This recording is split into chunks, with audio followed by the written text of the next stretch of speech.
I try to make the best decision I can, and I relieve some of that stress by if we mess up and if things outside of our control, if I have to start over again, tomorrow, I'm not afraid to go work hard, and that makes it a little less risky. I'll figure something else out, but I'm willing to go do something else and work hard to get back to where it was. No, absolutely. Yeah. And we started in a park, so that gives us a lot of solace that we could do it again. So. Yeah. Hi, this is Sean Greeley, and welcome to the Secrets to Their Fitness Business Success podcast, where industry leaders share their secrets, strategies, and step-by-step systems to turn your fitness passion into a highly profitable business. Now, after you've listened to the show, head on over to npefitness.com/podcast to download the show notes and get access to our free e-course on how you can start and grow a profitable fitness business. You'll see how over 45,000 fitness entrepreneurs have created more profit, revenue, and happiness with their business, and get instant access to our 3 most popular fitness business building guides. The training is 100% free, and you can access it now at npefitness.com/podcast. Now let's get on to the show. All right, coming to you from Los Angeles, this is the Secrets to Their Fitness Business Success podcast. I'm your host, Sean Greeley, founder and CEO of NPE, and this is episode number 10, from Bootcamp in the Park to 73 franchise locations, how Josh, Cherry, and Robby Marlow empower women with Delta Life Fitness. Listen, I'm pumped to bring this interview with longtime NP clients and friends, Josh and Robby. Back in 2009, these guys started a bootcamp at a parking lot with a few family members and friends. They had a passion for fitness and making an impact, but really didn't know where to take it. They soon reached out to NPE, worked their way through all our program levels in just a few years' time, ultimately being named NP Members of the Year in 2015 while growing to 25 licensed locations across the U.S. Then they had to pause. They had to actually, what happens to a lot of companies and a lot of entrepreneurs, they had to stop, they had to go back, retool, and actually bring the franchise together. They took on some investment. And now they've grown Delta Life Fitness to become the fastest growing women's fitness franchise with over 73 locations sold in the US. And they're on track to hit 100 units this year, which is a feat that only 4% of franchises ever achieve. You're going to learn a lot in this episode. I'm so excited to share this with you, and I'm proud of the role that we continue to have at NP in supporting really driven entrepreneurs that are shaping the future of the fitness industry. And Josh and Robby and their wives are absolutely in that category. Make sure you download the show notes online, which are packed with more content. And if you're interested in learning more about opportunities to work with Delta Life while they still have some territories available, then head on over to deltalifefranchising.com to learn more after listening to the show. Frankly, it's a great exercise anyway to learn more about how they've taken this thing to where it is today and what's involved in franchising and opportunities that are available for you. So check it out, deltalifefranchising.com, and let's get on to the show. All right. Hello, everybody. Welcome. We're back for another episode of Secrets to Their Success podcast. And I'm here with 2 tremendous guys, longtime friends, members of the NP community, Josh, Cherry, Robby Marlow, co-founders of Delta Life Fitness. Guys, it's great to have you on the show. Sean, what's up, man? It's good to be here. Yeah. Thanks for inviting us on, Sean. Yeah. Awesome. Well, let's tell everybody a little bit about you guys and who you are, what you do. So tell everybody about just real quickly, in a nutshell, what Delta Life Fitness is. Yeah, Delta Life Fitness is a boutique fitness franchise. It's built for women. We have 30-minute high-intensity interval training classes, and we have childcare. It's a place for women to train right. Awesome. And you guys are at about 50 stores now across the U.S., which is fantastic. And we're going to talk about that, more about the concept and the model and the opportunity today. But to tell everybody kind of how we got to know each other, you guys were members of the MP community for many years, past MP Members of the Year. We've worked together directly on a lot of the things you guys have done to get to where you are. I'm pleased to be a part of the story of Delta Life.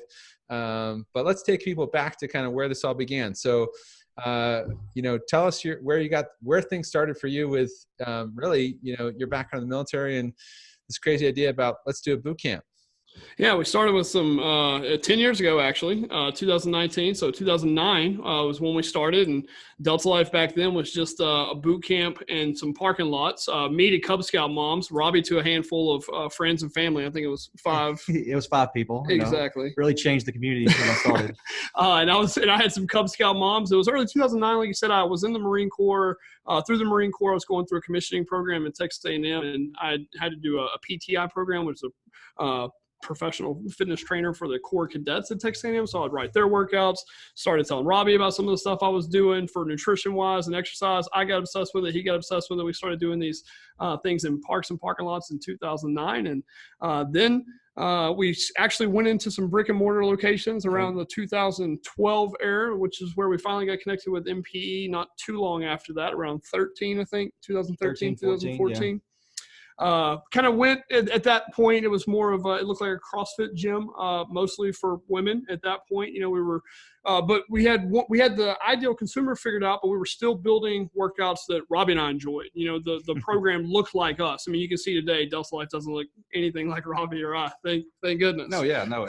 What's great is we just had a photo shoot, and it was nothing but young ladies that own gyms on there. Yeah. There was no pictures of me and Josh on it, so I was super proud of it. Sean, you'll know we've come a long ways there. A long way. Awesome. So got connected with MPE around the 2014 area. We're also very coachable. We know we didn't come from the fitness industry, so we wanted to take advice from people who were doing it better than us and go implement it. So that's one thing we did when we first signed up with MPE. We dove straight into the curriculum. I mean, we went through all of the stuff. I think we went through the fast track materials in about 90 days. I mean, we just went through it super fast. We really worked on auto closer, got those sales starting to happen. And then we were able to start being more strategic because we had the fundamentals of how the business was going. So that's when we started. That's when it got really fun. When you got the fundamentals taken care of, it gets really fun because then you can start thinking about strategy and how you want to change up the model, which we were starting to do at that point after having some success after joining in with MPE. And then came decision time because something that was kind of a hobby. At first, to make vacation money and full-time jobs.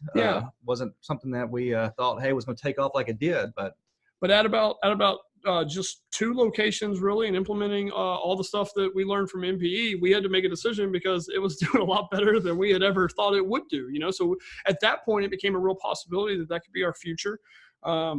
We did make those decisions. After 13 years in the Marine Corps, helicopter pilot, walked away from that to go chase this dream. And I'll let Robby tell a story about our meeting with Sean in California. That's a monumental story that I think has to be told.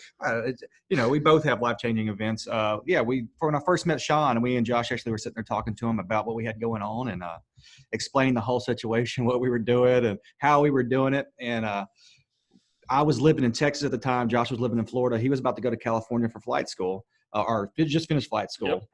Yep. And so we were kind of just over – I always take it to the Marine Corps and his leadership. Really, the pool of people really was down there in Florida that was helping us grow this thing. And I was in Texas, and me and him were doing it via the phone and trying to help grow the thing. And so happened that Sean heard our story and said, well, Rob, it sounds like you need to move to Florida. And at the time, I had a house. My kids were in school. I was still working full time. We didn't have much money in the bank as of the headquarters part of it. We weren't really making money at that time. So, when he says not a lot, he means none, just to clarify. Yeah, none. So, Sean told me I needed to move to Florida to help, to run the thing. And I agreed to it instantly, called my wife, and she was like, you said what? Yeah, no, we're going to do it. 2 weeks later, I got a U-Haul, and we were moving across country. 2 weeks later, I'm standing in front of his house, which was then in our neighborhood in Florida. So the girls loved it. Sisters got to live in the same neighborhood, cousins. And I'm looking at Robby in this U-Haul, and I was like, so we're doing this. And he was like, well, I guess so. Got no choice. I'm here. No, it's so great. It's one of my favorite stories. And I really want to point out, it speaks to who you guys are, and no surprise they continue to go from strength to strength. Is we were at I believe it was a pro mastermind event in San Diego.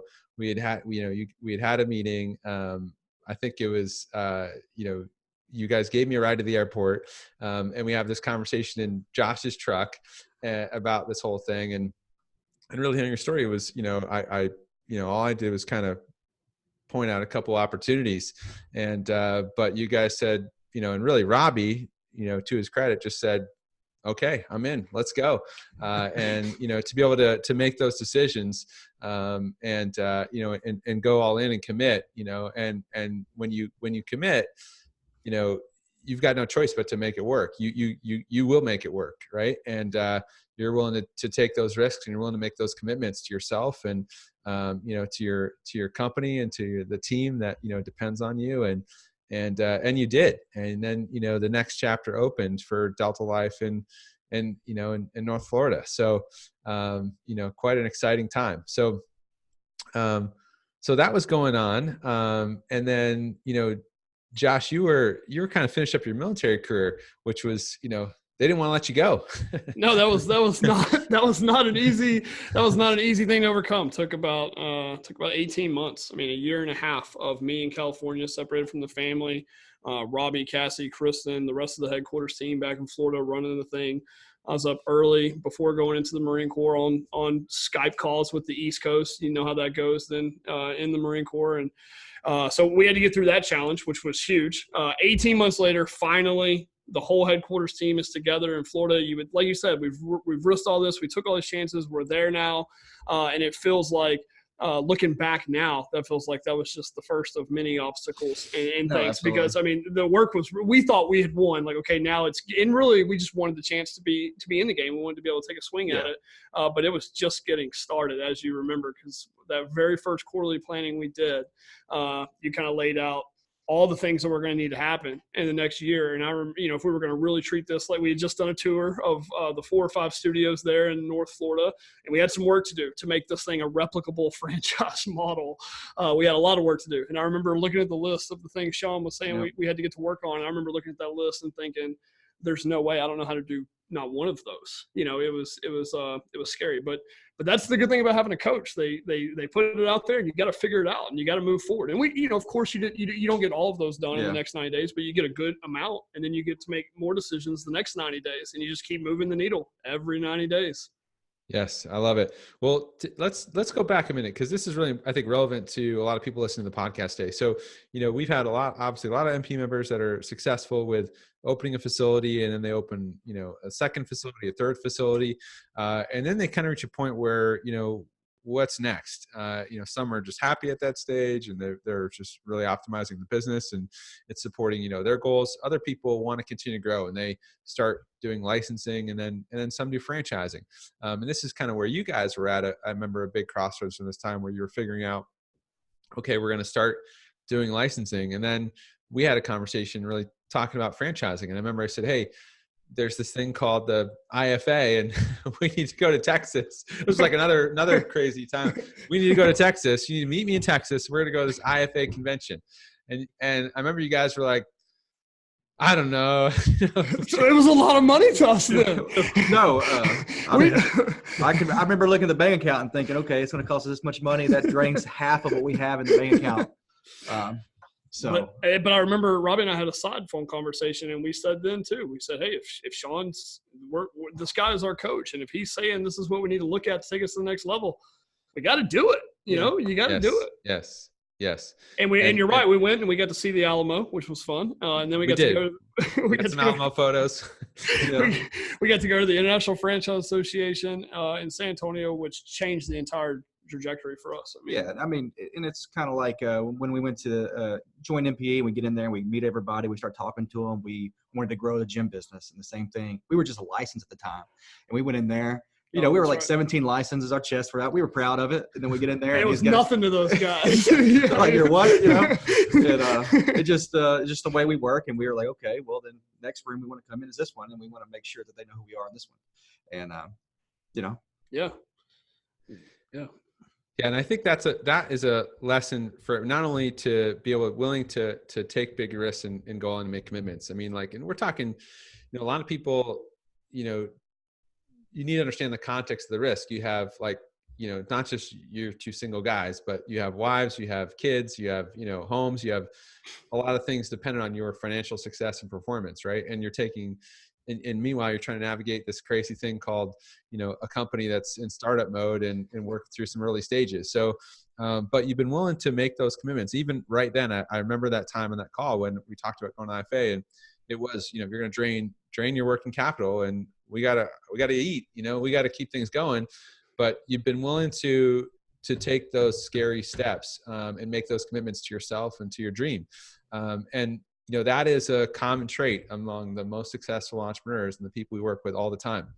And I'd love to just talk about that for a minute. How would you speak to that? What helps you, and a lot of people think, by the way, that, oh, and this gets easier when you grow and there's no more fear and there's no more risk. And, as you said, it's just the next chapter, right? So, but how have you continued to navigate, if you think back on the journey of where you got to today and each of those steps we talked about, and then even today, how do you navigate these steps around, facing the fear and taking those risks and figuring it out? Man, it's such a good question. I know it's a couple things for me personally. For me personally, one, it has gotten easier just the more you get, because you realize how many of them are either fatal or the home run. Very few of the decisions you make are either going to completely kill you or completely hit the home run for you. So you just get better at making the best decision you can. We have a really good system. We follow the entrepreneurial operating system from Gino Wickman. So the things that used to get us in trouble by not seeing what other things it's going to affect, we process those decisions at our level 10 meetings. So that relieves a lot of that risk. But I don't know. I also think that, what do you think?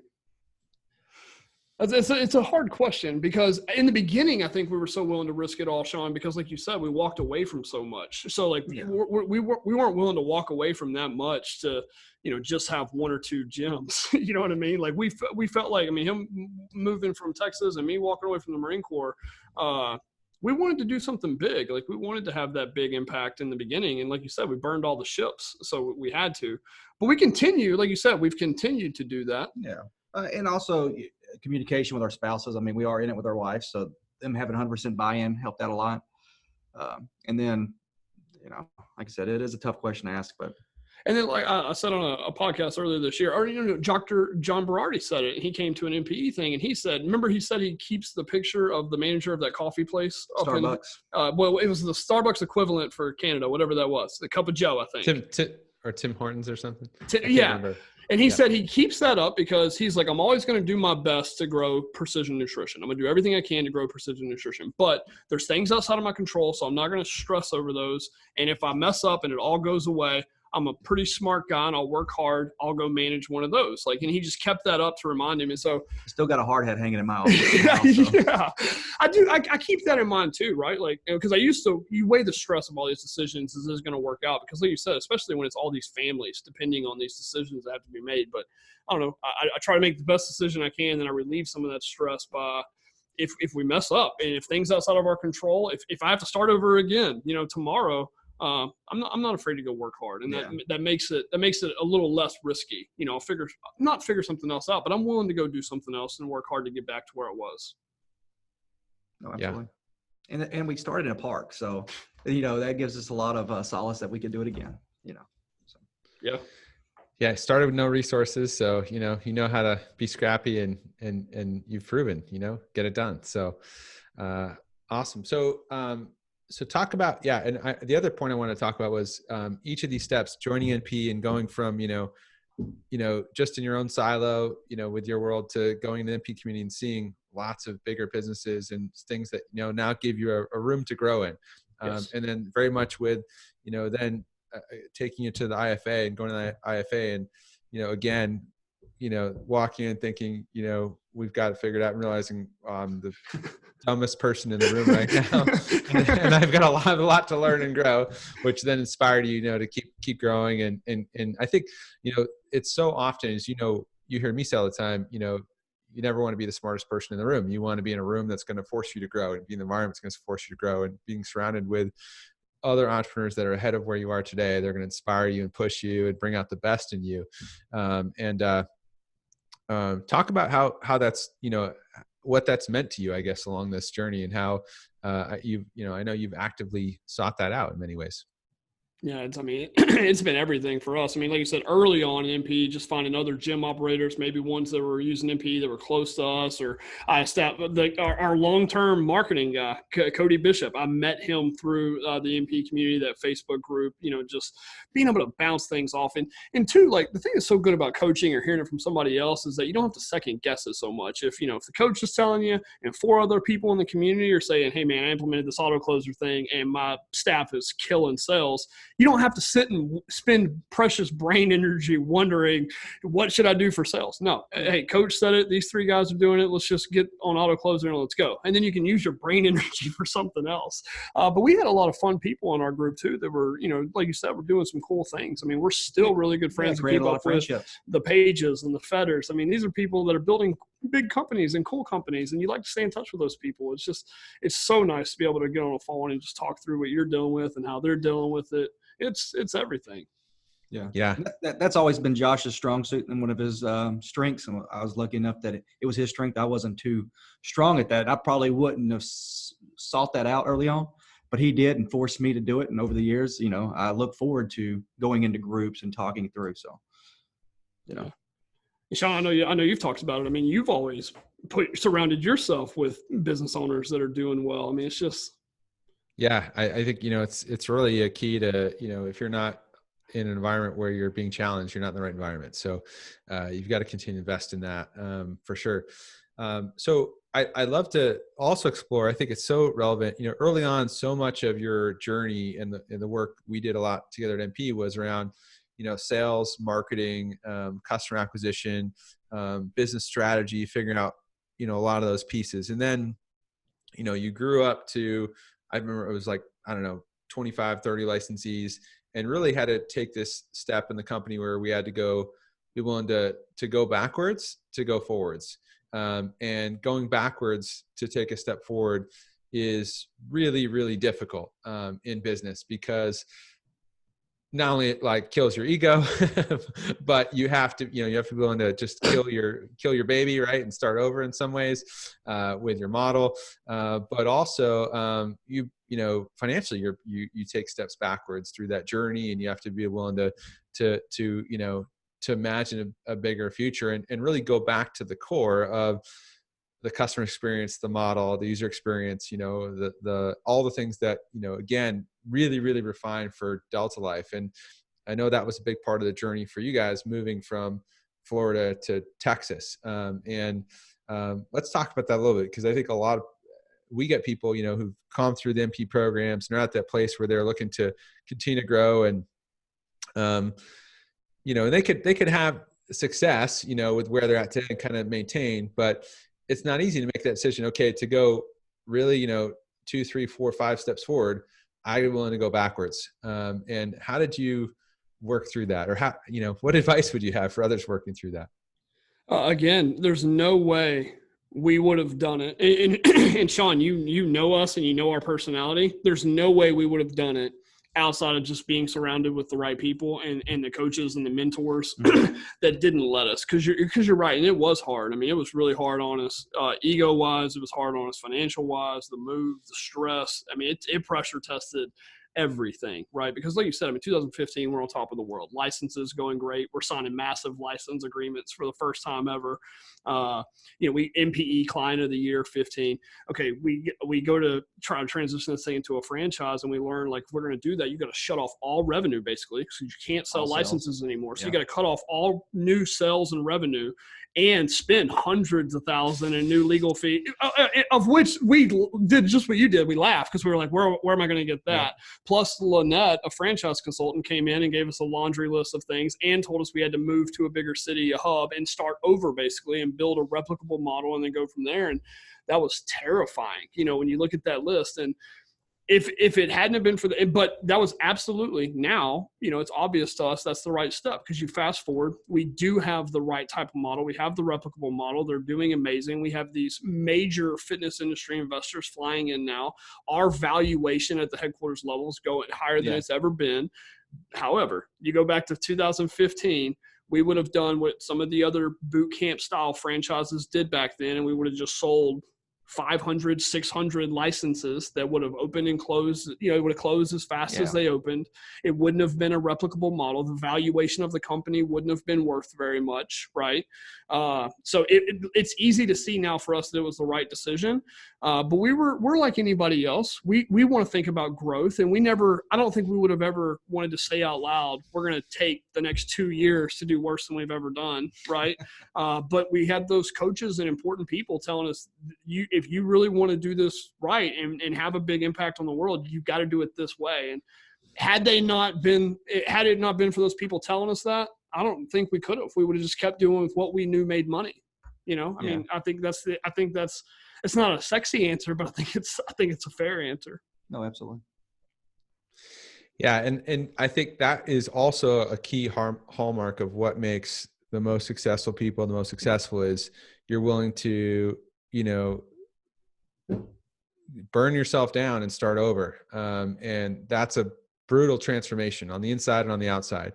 And that really separates, are you for real, or do you just want to look like you're successful and look good on the outside? So, you guys are willing to take the hard steps and the painful steps that mean pain for a couple of years to then, have a great 10 beyond it. So, let's talk about that, because that really some of the lessons learned on the model and the optimization of the model and site selection and, should we be a warehouse? Should we be a retail space? Where do we put it? What does it look like? What's the square footage? How do we optimize, workspace and flow? How do we make it so 50 of these are going to look the same and work well? That was a huge part of growth and learning the last few years. So take people through, how you work through that. What were some of the big lessons and takeaways? There's so many things, and I think without a process, that's the number one, right? That you have to have a process for how you look at those and process those issues and talk with the leadership team. You have to. And we evolved there. A lot of times it was me and Josh making a decision. We would see it instantly. We would go try to push it down everybody's throats, and we realized that didn't work. And not see what other people, if you don't let your team challenge you first, you're going to have to answer for it eventually when it hits the market. You know what I mean? So if you don't let your team push back and answer and work through those, but everything you just said, Sean, and here's the thing that we're getting a lot of props for right now with the people that understand the industry. When they come in, they're asking us these site selection questions. We are very good at saying where it should be, what it should look like, how it should feel in the studio, and all of that is because we know who we serve. I mean, and this, the vendors that we've been able to align with that are great vendors, the franchisees that we bring in, the site selection process we go through for knowing where we want to go to, it all comes down to we know who we serve. That's, we tell people all the time, because people will get with a new broker in a new Chicago, and she'll say, well, I assume you guys want to be as close to an Orange Theory as possible. Well, maybe. The Orange Theories that are out in the suburbs by the grocery stores and the elementary schools, by the moms, those, yes. The ones that are in the downtown district, those aren't really our consumers. We serve the moms, and we know that. So we want to be out where mom is. And so every decision we have is based off who do we serve and how do we serve them. And when we say Delta Life Fitness, a place for women to train right, we serve women, 30-minute classes in childcare. If it doesn't have to do with, if it can't be put into one of those buckets, we don't do it anymore. And that makes our decision processing a lot better. It makes it easier for us to find partners, vendors. Everything starts with knowing who that target consumer is for us. Yeah. And let's break that down a little further, because, you've gone and, some of the catch up we were doing just before this recording, really the last few years, you've made this so simple for you guys to continue to grow the company efficiently, which is also, I think, a big part of why you're sitting, right now, the best place you've been, right, in years.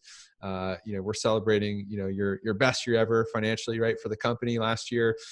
We've got, double growth projected next year, when we had 3 years of that consistently, but now it's going to be the fun stuff that's like, really giving some growth to the company and to everybody that's involved.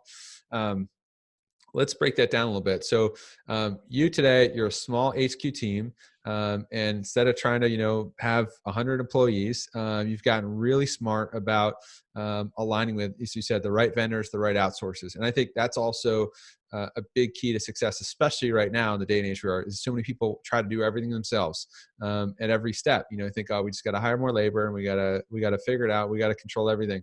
But actually that is not the most efficient strategy. And so talk about how you've made that adjustment from really, growing a big in-house team to really having a leaner in-house team, efficient in-house team, but having the right partners for different areas of the company that support, your growth.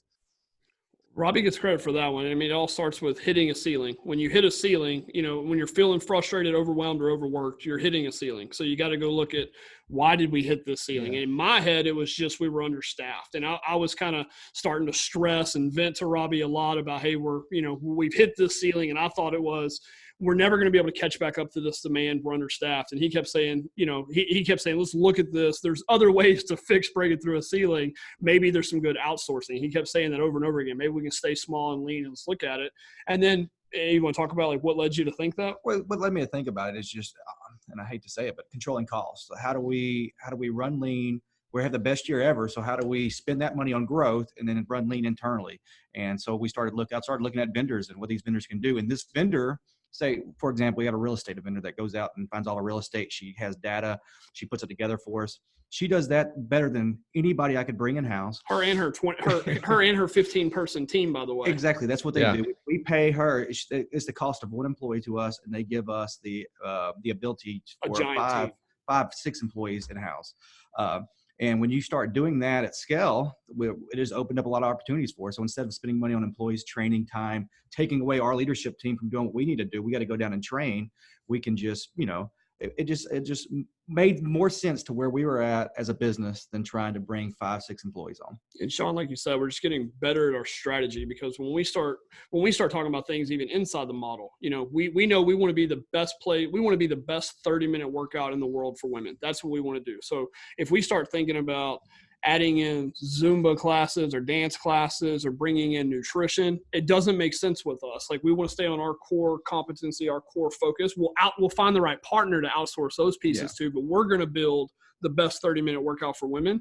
And now we're getting more clear, because when you're running a franchise, you remember the painting with a twist ladies told us this at the International Franchise Association conference. You're running 2 different businesses. And it took us a long time to understand that. There's the business of the business, and then there's the business of franchising, and they are completely separate. So kind of the same way we said, well, how do we measure what we're going to spend time on when we're building the brand? Do we focus on nutrition or the classes? We've also established nothing on the front end of this franchising process we were experts in prior to coming in here. We like having the vision and controlling the brand aspect, but for all the things on the front end, site selection, construction management, it just makes so much sense to outsource a lot of that. It was good for us to cut our teeth on it and understand it, because now when we bring these vendors on, we know what to expect. I know how much a price to build a Delta Life should be, because I built 5 or 6 of them. I had to learn that process with the franchisee, but now I don't want to do it. I'm not an expert at it. These guys are, but it allowed me to understand everything that needs to happen. I can talk on intelligence. I can actually lead that team and know what we're getting is actually a great product. So it has its benefits of going in there, cutting your teeth on it, but definitely I'm glad we're outsourcing it. Go ahead. No. There's some great things to talk about in there. So what are some of the key areas how do you decide the key areas that you've chosen to outsource, and what's some advice you give to other people out there that feel overwhelmed, like you're saying, and are trying to control all themselves?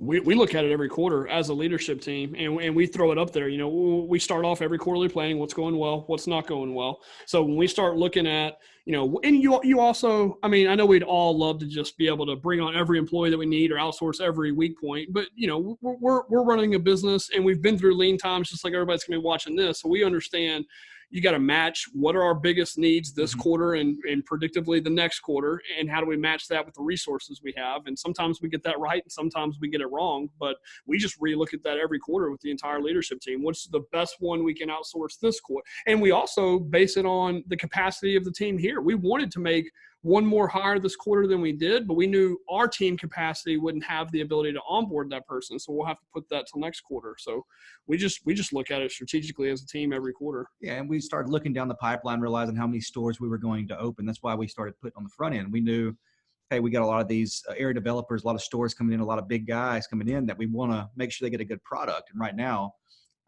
where I was at in the process was the cog. So how do I unclog that? Well, let me go outsource what I can that brings me up so I can lead the vendors and lead the team and lead the process, but get myself from being the clog that's in it because I'm slow and and learning on the job type stuff.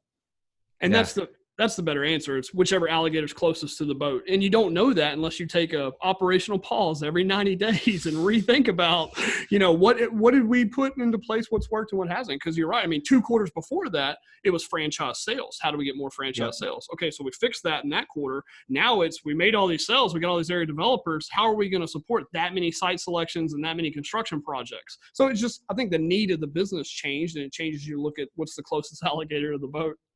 Yeah. And you're just reinforcing, something we preach all the time. We continue more and more of is the doing the work to do the quarterly reflection, quarterly planning, and being disciplined about that. Not saying, oh, we're too busy, or I think we know what we're doing. We got a lot of stuff to focus on. We'll just keep going, figure this out, and then we'll do planning again later.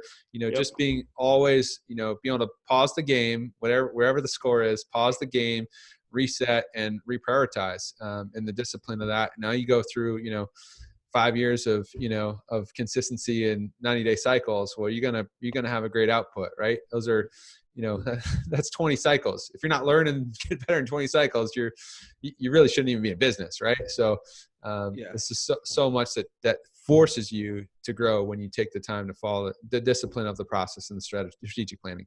No, I think about last quarterly planning. We were so busy. We were so behind. We did not want to go. No, it could have been easily, hey, we were so busy. But honestly, I think last quarterly planning, we had the biggest breakthroughs. We brought on these vendors. We really sped the process up. We're going to take our franchise build-out process from 12 months to 8 months, hopefully in the next 2 quarters. If we do that, that means royalties come in faster. That's going to speed everything up. So, no, it's definitely – you have to stop in every 90 days. I fear everybody listening is going to glance over this part, and it scares me because when we think a lot about what's got us here, it's really as simple as that. We're not the smartest guys in the room, but we have every 90 days we have stopped and looked at what's the most important things to work on. And I get it. Everybody's listening. Everything you just said, Sean, about why people don't, I get it. Almost every time it comes around, even knowing how important it is, we still almost do the same thing. Like, no, we're too busy. We got enough work to do. We can just keep going. And then every time we make ourselves take the whole day out with the whole team, it just gets us back on the right track. Yeah, it gets everybody on the same page. It's so important. It gets buy-in for everything we're trying to do. We understand where everybody's big priorities are, because a lot of times, me and Josh are both trying to see the whole business as a whole, but the person that's in the seat that's running that thing really knows it in depth. So if we take 90 days, let them, hey, these are the biggest issues we have. Okay, we can just discuss it, talk about it. Man, it just it changes the way the business goes. And I'll tell you, as a leader, it's going to relieve a lot of pressure, because if not, you're always thinking of everything that you think has to be done every night, and you're going to bed every night with a million things on your head, instead of knowing, like, I don't have to worry or stress about those things anymore. And even when I start, Robby will calm me back down and say, Josh, we addressed that at quarterly planning. We got a good plan. Stick to the plan. We'll talk about it again next quarterly planning. Oh yeah, that's right. And then I calm back down. Yeah, and really hold accountable to what the team feels important, and make sure that you communicate with the team. The problems, especially early on, and our EOS coach right now, me and Josh will have sidebar conversation. We'll make decisions, and we weren't communicating that with the team.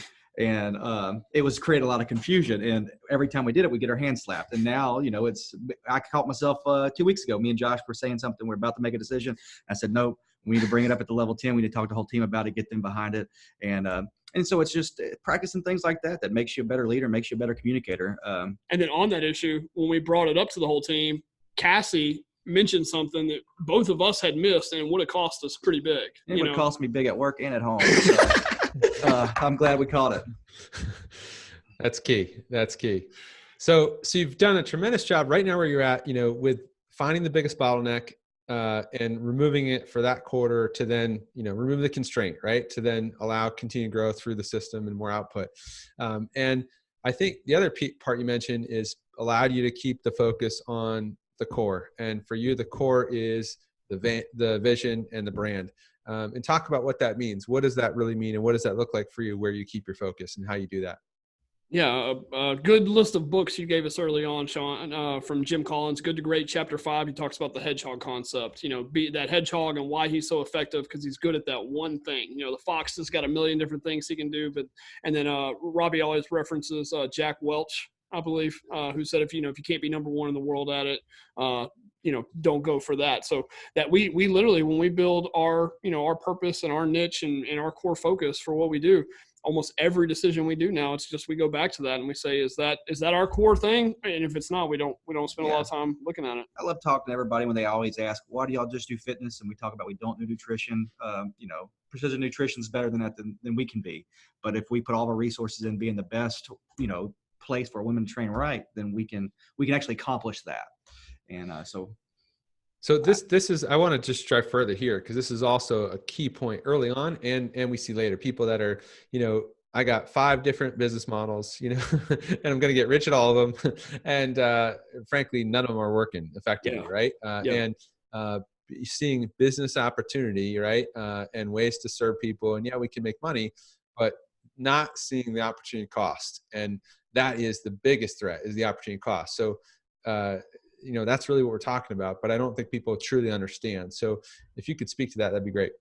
Well, in the way, and it also, we're also careful, we used to not be so, but now we are careful to kind of give this advice because it's different for everybody in what their business model is, right? So I don't want anybody to hear what we're saying and say, you shouldn't do nutrition. If nutrition makes sense in your model, by all means. Yeah, no, for us, what I mean by that is, just like you just said, especially on scale, if you want to accomplish, if you want to produce predictable revenue, you need simple systems to be able to follow to hit those, right? And you need to be able to get people trained up and be able to deliver on it. So for us in our model, a lot of times when people come out with 10 or 12 different revenue streams, and then you're going to try and systematize that and base your scripting, because everything, in my opinion, the entire customer life cycle is based on that product, and this is something you taught us very early on. The person that's willing to pay 120 for my group, for toning towards Delta Life classes, that's a different avatar than my lady that wants to pay $500 a month for personal training. Not saying I can't serve both, but until I really understand, one, have built some predictable ad copy to get them in the door, a predictable sales system to convert them,